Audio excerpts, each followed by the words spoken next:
नमस्कार, मैं हुमायूं सिंह और आप देख रहे हैं नेक्स्ट 9 न्यूज। आज बात करने वाले हैं उत्तर प्रदेश की सियासत की। बीते लोकसभा चुनाव में कुछ पार्टियों को बड़ा झटका लगा और कुछ पार्टियों ने बेहतर प्रदर्शन किया, जिसमें अखिलेश यादव और कहीं ना कहीं कांग्रेस पार्टी का नाम सबसे ऊपर आता है। भारतीय जनता पार्टी ज्यादा से ज्यादा सीटों पर कब्जा करना चाहती थी, लेकिन नहीं कर पाई। ऐसे में मायावती की अगर बात की जाए तो मायावती 432 सीटों पर अपने प्रत्याशी उतारती है, लेकिन एक भी सीट पर जीत नहीं दर्ज कर पाती। इससे कहा जा सकता है कि मायावती इस बार के उपचुनाव में कहीं ना कहीं अपनी सीटों में बढ़ोतरी करने के लिए प्रयास करती हुई नजर आ रही है। भारत बंद पर जिस तरीके से मायावती ने अपना पक्ष रखा, अखिलेश यादव को समर्थन देती हुई नजर आई, क्या एक बार फिर से इनका समीकरण 2019 की तरह बनता हुआ नजर आएगा?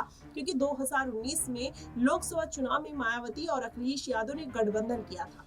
उस गठबंधन में मायावती बेहतर प्रदर्शन करते हुए नजर आई थी, 10 सीटों पर जीत दर्ज करती है, वहीं 5 सीटों पर अखिलेश यादव अपना समीकरण बिठा लेते हैं। लेकिन इस बार के लोकसभा चुनाव में मायावती मुस्लिम कैंडिडेट पर सबसे ज्यादा दांव खेलती हैं और किसी भी पार्टी ने मुस्लिम कैंडिडेट को नहीं उतारा था, लेकिन मायावती ने सबसे ज्यादा मुस्लिम कैंडिडेट को उतारने के बावजूद भी एक भी सीट पर जीत नहीं दर्ज कर पाती है।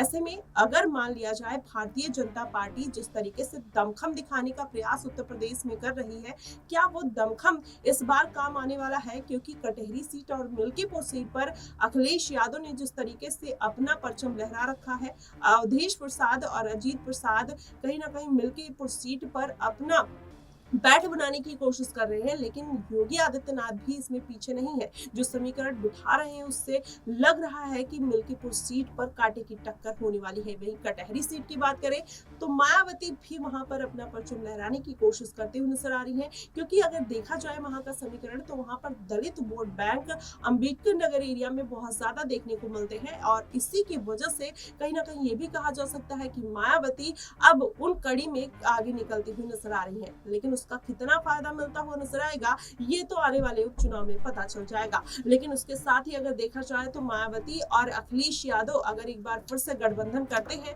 तो उसका फायदा कहीं ना कहीं 2027 के विधानसभा चुनाव में देखने को मिल सकता है। अगर ऐसा हुआ तो जाहिर तौर पर भारतीय जनता पार्टी की मुश्किलें बढ़ती हुई नजर आएगी, क्योंकि इस बार 15 से 16 सीटों पर मायावती की वजह से भारतीय जनता पार्टी ने जीत हासिल की। अगर मायावती का वोट बैंक शिफ्ट होकर अखिलेश यादव के खेमे में चला जाता है तो कहीं ना कहीं भारतीय जनता पार्टी को बड़ा झटका लग सकता है और 16 से 17 सीटों का जो मुनाफा भारतीय जनता पार्टी को हुआ वो अखिलेश यादव को होता हुआ नजर आएगा। ऐसे में सबसे बड़ी चुनौती चाहे मायावती हो, भारतीय जनता पार्टी हो या अखिलेश यादव हो, सबके लिए बड़ी चुनौती के रूप में चंद्रशेखर आजाद रामन निकलकर सामने आ रहे हैं। जी हाँ, आपको बताएं दलित वोट बैंक को तो कहीं ना कहीं वो साध चुके हैं और मुस्लिम वोट बैंक को भी वो साधने का प्रयास कर रहे हैं, लेकिन उनका दबदबा केवल मुस्लिम और दलित वोट बैंक पर नहीं है, बल्कि आजकल के युवाओं के ऊपर चंद्रशेखर आजाद का जो क्रेज चढ़ा है उससे कहा जा सकता है कि आने वाले दिनों में बड़ी बड़ी पार्टियों के वोट बैंक में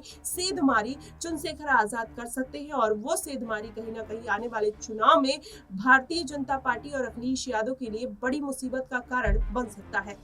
वहीं देखा जाए तो मायावती सबसे ज्यादा दलितों की बड़ी नेता मानी जाती थी, लेकिन अब आजाद के आ जाने से उनकी जो तस्वीर थी वो धूमिल होती हुई नजर आ रही है। क्या इस धूमिल तस्वीर को मायावती अब उस पर जमी धूल का परत उतार पाएंगी या नहीं, ये बड़ा सवाल खड़ा होता है। और अगर ऐसा नहीं हुआ तो जाहिर तौर पर मायावती की पार्टी की मुश्किलें बढ़ती हुई नजर आएंगी। और ऐसे में आकाश आनंद ने भी पार्टी में शिरकत तो की है, लेकिन जो एक्टिवनेस चंद्रशेखर आजाद रावण का देखने को मिल रहा है, आकाश आनंद अभी उतने एक्टिव मोड में नहीं नजर आ रहे। फिलहाल देखना दिलचस्प होगा कि उत्तर प्रदेश की सियासत किस तरफ जाएगी। क्या मायावती आने वाले दिनों में अखिलेश यादव के साथ गठबंधन करेंगी और अपनी सीटों में इजाफा करेंगे, या फिर लोकसभा चुनाव की तरह एक लो चलो की प्लान पर काम करते हुए नजर आएंगी? आपको क्या कुछ लगता है, आप हमें कमेंट बॉक्स में जरूर बताइएगा। फिलहाल के लिए बस इतना ही। देश और दुनिया की तमाम खबरों के लिए हमारे साथ बने रहिएगा नेक्स्ट 9 न्यूज पर।